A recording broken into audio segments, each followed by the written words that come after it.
मैं doctor APJ Abdul Kalam की सोच को आगे बढ़ाने की पूरी कोशिश करता था। तो वहाँ पर व्यक्ति ने ये मेरा विरोध किया कि आप ये बात यानी देश के हित की बात मस्जिद में नहीं कर सकते। इस पर मेरा विरोध किया गया और उसने मुझको रोक दिया तकरीर करने से, स्पीच देने से, कि उस व्यक्ति ने साफ ये बोला था पहले फ्राइडे को कि ये बात आप यहाँ नहीं कर सकते, मस्जिद में सिर्फ अल्लाह की बात करेंगे और ये बात बाहर करिए, बाहर ले जाइए, इतने मतलब एटीट्यूड में उसने बोला था। लेकिन दूसरे फ्राइडे को मैंने वही टॉपिक जारी रखा तो उसके कुछ साथी और आ गए उसके साथ में, जिन्होंने फिर मुझे रोकने की कोशिश की। मैं ये गवर्नमेंट शासन और प्रशासन से मांग करूंगा कि इनके खिलाफ सख्त से सख्त कार्रवाई होनी चाहिए, क्योंकि ये वायरस की तरह फैल रहा है। पहले फ्राइडे को वो व्यक्ति अकेला था और दूसरे फ्राइडे को 2-3 उसके साथ में आ गए। जो व्यक्ति जिसने मुझे रोका वो खुद कहता है कि मैं मस्जिद का सदर हूँ। अब इस पे सवाल ये उठता है कि जब सदर की ही सोच इतनी है, इतनी ख़तरनाक और देश के हित में नहीं है, तो औरों का तो मैं क्या कह सकता हूँ। नमस्कार, आप देख रहे हैं हेडलाइंस इंडिया। मेरा नाम है विनोद शर्मा। 26 जनवरी को जब पूरा देश आज़ादी का जश्न मना रहा था, 26 जनवरी को जब प्रधानमंत्री मोदी देश का तिरंगा फहरा रहे थे, तभी एक मस्जिद में ऐसा होता है कि जो मौलाना मस्जिद में नमाज पढ़वाते हैं, उन्हीं मौलाना के साथ कहीं ना कहीं मस्जिद के अंदर बहसा बहसी हो जाती है। और मोहम्मद वसीम जो हैं, मौलाना मोहम्मद वसीम मेरे साथ मौजूद हैं, जिनके साथ ये पूरा प्रकरण हुआ है। क्या हुआ आपके साथ 26 जनवरी को और किस तरीके का प्रकरण हुआ, अंदर जो बहसा बहसी हुई जिसकी वीडियो दिखाई दे रही है, क्या था पूरा मामला?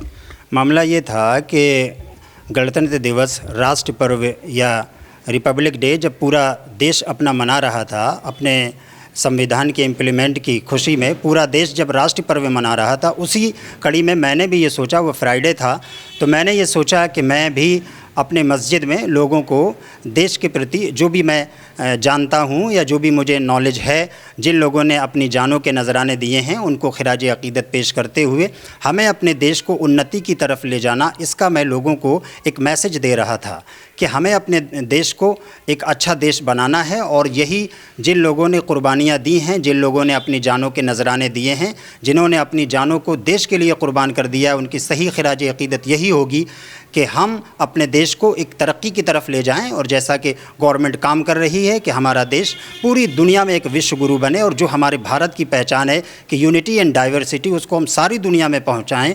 और जैसे कहा जाता है कि वसुधैव कुटुंबकम, कि the whole world is one family, और इसको अरबी में यूँ कहते हैं अल खल्क़ आयालुल्लाह, कि सारी दुनिया एक अल्लाह का कुंबा है। और अगर क्रिश्चियनिटी में जाए तो वहाँ का कहा जाता है कि everything belongs to the God.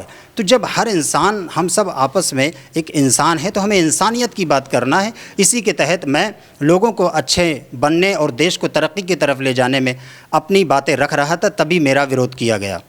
किस तरीके का आपका विरोध किया गया? कौन थे वो लोग जिन्होंने आपका विरोध किया? क्या आप उस मस्जिद में नमाज़ पढ़वाने जाते हैं? क्या वो लोग नमाज़ पढ़ने आए थे? यानी ये बहसा बहसी, ये विरोध का विरोधाभास शुरू कैसे हुआ? ऐसे हुआ कि मैं इस मस्जिद में तकरीबन 8 से 10 सालों से स्पीच देता हूँ, जुमे की खिताब करता हूँ लोगों को। एक मैं संदेश देने की कोशिश करता हूँ कि जब डॉक्टर एपीजे अब्दुल कलाम इस समाज से होकर एक इतनी बड़ी इज़्ज़त पा सकते हैं, तो हम क्यों नहीं पा सकते हैं? तो उसके लिए मैं सकारात्मक सोच रखता हूँ, पॉजिटिव सोच रखता हूँ। तो मेरे पीछे कुछ लोग जो कट्टरपंथी सोच के हैं, वो ये चाहते हैं कि मैं इस तरीके की बातें ना कर पाऊँ, वो मेरे पीछे पड़े रहते हैं। तो मैंने उनको बारहा ये कहा कि हमेशा मेरे को खबरें मिलती थी, लेकिन मैंने उनको नज़रअंदाज किया क्योंकि मुझे काम करना है। तो मैं डॉक्टर एपीजे अब्दुल कलाम की सोच को आगे बढ़ाने की पूरी कोशिश करता था। तो वहाँ पर व्यक्ति ने ये मेरा विरोध किया कि आप ये बात यानी देश के हित की बात मस्जिद में नहीं कर सकते। इस पर मेरा विरोध किया गया और उसने मुझको रोक दिया तकरीर करने से, स्पीच देने से।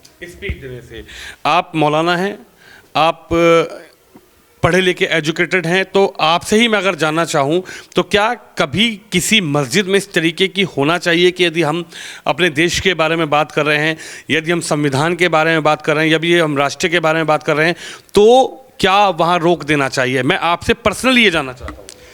कभी ऐसा नहीं है, कहीं भी इस तरह नहीं है कि आप बल्कि प्रॉफिट की तो ये एजुकेशन है कि आप दुनिया के जिस खित्ते में रहिए वहाँ के वफ़ादार बन के रहिए। तो जब हमारा देश होगा तभी तो हम होंगे। जब देश नहीं होगा तो अगर आप देश को हमसे हटा दीजिए तो हमारा कोई अस्तित्व नहीं है, कोई वजूद नहीं है। जब जो लोग जो सच्चे भारतीय लोग हैं, जब वो सऊदी अरब के अंदर जाते हैं हज करने तो वहाँ तिरंगा लेकर जाते हैं और वहाँ पे वो भारत की तरक्की और उन्नति की बात करते हैं। तो मुझे ये लगता है जिस व्यक्ति ने मुझको इंटरप्ट किया, रोका, वो व्यक्ति एक कट्टरपंथी विचारधारा का व्यक्ति है और उसके खिलाफ सख्त से सख्त कार्रवाई होना चाहिए। ये तो फ्राइडे जो गणतंत्र दिवस वाला फ्राइडे था उसमें हो गया, लेकिन दूसरे फ्राइडे को मैंने वही टॉपिक जारी रखा तो उसके कुछ साथी और आ गए उसके साथ में, जिन्होंने फिर मुझे रोकने की कोशिश की। मैं ये गवर्नमेंट, शासन और प्रशासन से मांग करूंगा कि इनके खिलाफ सख्त से सख्त कार्रवाई होनी चाहिए, क्योंकि ये वायरस की तरह फैल रहा है। पहले फ्राइडे को वो व्यक्ति अकेला था और दूसरे फ्राइडे को 2-3 उसके साथ में आ गए। तो ये एक समाज में गंदगी की तरह है, इनको जल्द समाज से गंदगी को दूर करना चाहिए, तभी हमारा भारत तेज़ी से अपना जो लक्ष्य है विश्व गुरु बनने का वो तय कर पाएगा। मौलाना साहब, शब्द क्या थे उस दिन मस्जिद के अंदर? शब्द क्या थे आपको, आप क्या वहाँ पर प्रेजेंट कर रहे थे, क्या उनको बता रहे थे, वो एग्जैक्ट शब्द क्या थे? और मैं ये सवाल दोबारा पूछ रहा हूँ कि क्या किसी इस्लाम की किताब में लिखा है, क्योंकि आप मौलाना हैं, आपने इस्लाम पढ़ा है, क्या किसी इस्लाम की किताब में, धार्मिक किताब में लिखा है कि मंदिर हो या मस्जिद हो वहाँ राष्ट्र की बात नहीं कर सकते?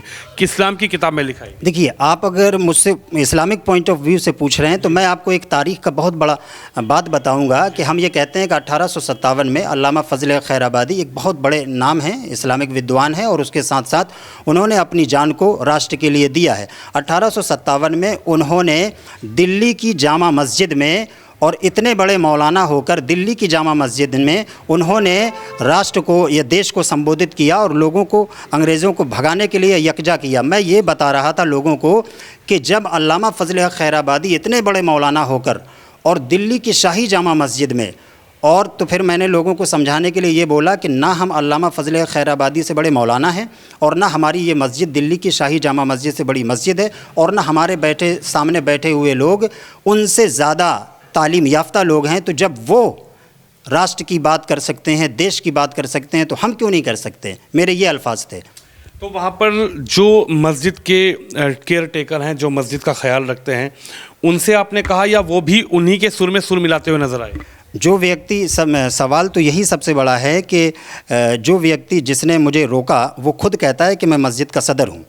अब इस पे सवाल ये उठता है कि जब सदर की ही सोच इतनी है, इतनी ख़तरनाक और देश के हित में नहीं है, तो औरों का तो मैं क्या कह सकता हूँ? क्या लगता है आपको, किस तरीके से देखते हैं? क्या ये सब जो व्यवस्थाएं हैं, ये जो सब अभी चीज़ें शुरू हुई हैं, क्या ये अभी आपके साथ हो रही हैं या इससे पहले भी आपको कभी टारगेट किया गया है? आपको कभी इससे पहले इस तरीके की चीज़ें बोलने से रोका गया है? या आपको लगता है कि राम मंदिर का उद्घाटन हुआ, ज्ञानवापी पर बातचीत चल रही है, कृष्ण जन्मभूमि पर बातचीत चल रही है, तो ये जो सब वीडियोस निकल कर आ रही है, ये कट्टरपंथी सोच वहाँ से पैदा हो रही है? ये व्यक्ति मुझे वक्त वक्त पर कहता रहा, लेकिन सामने नहीं कह पाया। वक्त वक्त पर मुझको लोगों से इसने कहलाया या इसने अपनी बातें रखी हैं, और मैं ये जानना चाह रहा हूँ कि इस कौम का, माइनॉरिटी में जो ये कौम है हमारी, इसका हाल इतना तालीम में ऐसा हो चुका है कि अगर कोई पॉजिटिव सोच रखता है तो उसको ये रोकते हैं, और अगर कोई जोश की बात करता है, कोई वरवला अंगेज़ तकरीर करता है, तो चाहे वो गलत बात करे तब भी उसमें नारा लगाते हैं। ये इसके साथ ये हो रहा है। तो इसलिए एजुकेट करने की ज़रूरत है, तालीम देने की ज़रूरत है, और जो इस तरीके की गंदी सोच वाले लोग हैं इनको यहाँ से हटाने की ज़रूरत है। उन पर सख्त कार्रवाई हो ताकि एक हमारा देश एक अच्छा देश बने और पूरी दुनिया में इसकी जो शान है उस शान से जाना जाए। आपने क्या किया हुआ है तालीम की यदि बात करूँ? मैं अभी देख रहा था आप ही के इस प्रांगण में लिखा हुआ था जो आपकी कह सकते हैं कि Quran with English, Quran with English, दूसरे में कुरान। माननीय मोदी जी जब आए तो उन्होंने एक नारा दिया कि एक हाथ में कुरान और दूसरे में कंप्यूटर। उसके तहत मैं भी लोगों को एक अच्छी कि एक आप अच्छे धार्मिक भी बनिए और उसके साथ साथ अपना कंट्रीब्यूशन अपनी कंट्री को ज़रूर दीजिए, ये मेरा मेन उद्देश्य रहता है। तो कुरान विद इंग्लिश का क्या मतलब है? कुरान विद इंग्लिश का मतलब ये है कि हम ये चाहते हैं कि जो लोग कुरान को सीखना चाहते हैं, और कभी पेरेंट्स को ऐसा होता है कि क्वालिटी ऑफ एजुकेशन नहीं मिल पाती है, तो उसके तहत मैंने ये रखा है कि कभी बच्चे जाते हैं मदरसे में, जो छोटे छोटे मदरसे होते हैं, तो उसमें भी क्वालिटी नहीं मिल पाती है, और फिर ट्यूशन में जाते हैं तो उनके पेरेंट्स के सामने ये हो जाता है, उनके सामने दिक्कत हो जाती है कि वो 2 जगह बच्चों को कहाँ भेजें। तो इसलिए मैंने रखा है। लेकिन मेरे इस सेंटर में हर तरीके के बच्चे पढ़ने आते हैं, जो मतलब ये ट्यूशन का काम करना चाहते हैं वो ट्यूशन का काम करते हैं, और मेरी इसमें कोई बहुत ज़्यादा फ़ीस नहीं है। जब आपको मैं दिखाऊंगा तो आपको पता चलेगा कि मैं अपने पास से ही इसमें लगा रहा हूँ। 3-4 महीने से ये चालू है।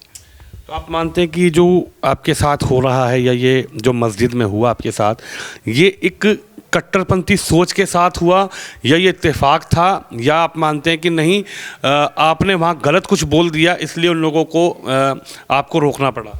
मुझे जो लगता है ये कट्टरपंथी सोच की वजह से हुआ है, क्योंकि उस व्यक्ति ने साफ ये बोला था पहले फ्राइडे को कि ये बात आप यहाँ नहीं कर सकते, मस्जिद में सिर्फ अल्लाह की बात करेंगे और ये बात बाहर करिए, बाहर ले जाइए। इतने मतलब एटीट्यूड में उसने बोला था। तो बहुत गुस्से में? हाँ, बहुत गुस्से में बोला था। वो तो पूरी पब्लिक मेरे साथ थी, और अगर मैं अकेला ही व्यक्ति होता तो मुझे पूरा, मैं ये मान रहा हूँ कि वो मुझे नुकसान भी पहुँचा सकता था। वीडियो कैसे रिकॉर्ड हुई अंदर वीडियो एक तो सीसीटीवी है वो, और दूसरे जुमे वाली वीडियो रिकॉर्ड ही है, पहले जुमे वाली वीडियो रिकॉर्ड नहीं हुई है। उसकी वजह ये हुई कि जैसे कुछ लोगों को ये पूरा यकीन था कि क्योंकि पिछले फ्राइडे को उन्होंने बवाल सोशल मीडिया पे लिखा था कि जिसने लोगों ने मुझे देश के हित में बात करने से रोकी है, उस टॉपिक को मैं फिर कंटिन्यू करूंगा, इसलिए कि बातिल से दबने वाले आए आसमान नहीं हम, 100 बार ले चुका है तू इम्तिहान हमारा। जो चीज़ हमारे देश को आगे बढ़ाने में, मतलब आगे बढ़ाने में जो चीज़ साथ देगी उसकी हम बात करेंगे। यही डॉक्टर APJ अब्दुल कलाम और जितने भी अच्छे अच्छे लोग गुजरे हैं उनको मैं फॉलो करते हुए मानता हूँ। आपको कोई डर है, कोई भय, आपको कोई लोग, किसी तरीके के लोग, कट्टरपंथी सोच रखने वाले लोग क्या आपको भी धमकी दे रहे हैं? आपको लगता है कि आपको सुरक्षा मिलनी चाहिए, या आप क्या कहना चाहते हो उत्तर प्रदेश के मुख्यमंत्री से? माननीय योगी जी को हमने लिखित में अवगत कराया है, और मुझे विश्वास है कि जब वो चिट्ठी उन तक पहुंचेगी तो वो इस पर कड़ी कार्रवाई करेंगे इनके खिलाफ। और ये बात तो बिल्कुल तय है कि जो कट्टरपंथी सोच रखते हैं उस कट्टर से ही डर लगने लगता है। तो अब ये इनके लिंक कहाँ कहाँ होंगे ये जाहिर सी बात है, मुझे नुकसान पहुंचाने की पूरी कोशिश करेंगे, और मुझे भी डर है, मेरी जान का भी ख़तरा है। तो इसलिए मैं चाहूँगा कि मेरी भी हिफाजत की जाए, मेरी जान की भी हिफाजत की जाए। आपने राष्ट्र की बात की, आप भारत में रहते, तो आप बोलते हैं भारत माता की जय? भारत माता की, देखिए, जब भारत को भारत माता जो बताया जाता है, जो एक देश है, जो पूरा देश है, जब सारे लोग बोलते हैं भारत माता, तो उसमें क्या है? लेकिन कुछ लोग कहते हैं कि इस्लाम में नहीं लिखा भारत माता की जय बोलेंगे तो फतवे जारी हो जाएंगे। वो अपना, देखिए, सबसे बड़ी बात यह है, मैं ये आपसे कहना चाहूँगा कि हम भारतीय मुसलमान हैं। हम जब हज करने भी जाते हैं ना, तो वहाँ हमको ये अलग से पता चलता है कि हम भारतीय मुसलमान हैं। तो भारत हमारा पहले जुड़ा हुआ है। तो इसलिए जो लोग कहते हैं वो अपना जवाब वो देंगे, लेकिन मैं ये मानता हूँ कि हम भारतीय मुसलमान हैं, इसलिए हमको जो हमारी विरासत है उसको भी बचाना है और भारत को तरक्की की तरफ ले जाना है। इस सोच के साथ मैं आगे बढ़ता हूँ। तो आप इंग्लिश भी पढ़ाते हैं, आप टीचर हैं एक तरीके से? जी, इंग्लिश। तो मदरसा पढ़ने के बाद क्या आप मदरसे में ही सब चीज़ें सीखे, या फिर मदरसे में पढ़ने के बाद आप जो हाई एजुकेशन है उसकी तरफ गए? जी, मदरसे में पढ़ने के बाद मैं KMC यूनिवर्सिटी यहीं अपने लखनऊ में वाक़ई है, वहाँ मैं गया। वहाँ मैंने इंग्लिश लिटरेचर में ग्रेजुएशन किया और मुझको गोल्ड मेडल भी मिला माननीय श्री राम नायक गवर्नर जी के हाथों 2017 में। उसके बाद मैंने वहाँ से मास्टर किया, फिर लॉकडाउन लग गया। मैं बहरहाल अपना कार्य जारी रखे हूँ। जो मेरा सफ़र है लोगों को सही बात बताने का, देश को आगे बढ़ाने का जो मेरा काम है वो मैं अपना जारी रखे हुए। कैसे देखते हैं कि अभी आपको रोक दिया गया है मस्जिद में जाने से, या फिर अभी आप मस्जिद में जाते हैं, उसके बाद जो फ्राइडे पड़ा, उसके बाद जो जुमा पड़ा, आप गए वहाँ पर, या फिर आपको मस्जिद में जाने से रोक दिया गया? नहीं, रोका तो नहीं गया है, चूँकि मैं अक्सर यहाँ रहता ही नहीं हूँ, कभी दूसरी जगह कभी तीसरी जगह ऐसा रहता है। लेकिन फ्राइडे को मैं जाता हूँ मस्जिद में, और जो मेरी बातें हैं उन बातों को मैं रखता हूँ। किसी ने रोका नहीं है, लेकिन मुझे डर, अपने आप में डर लगता है, इसलिए मैं थोड़ा सा बचा रहता हूँ। जो मुझे लोगों से, इस तरीके की सोच वाले लोगों से डर है।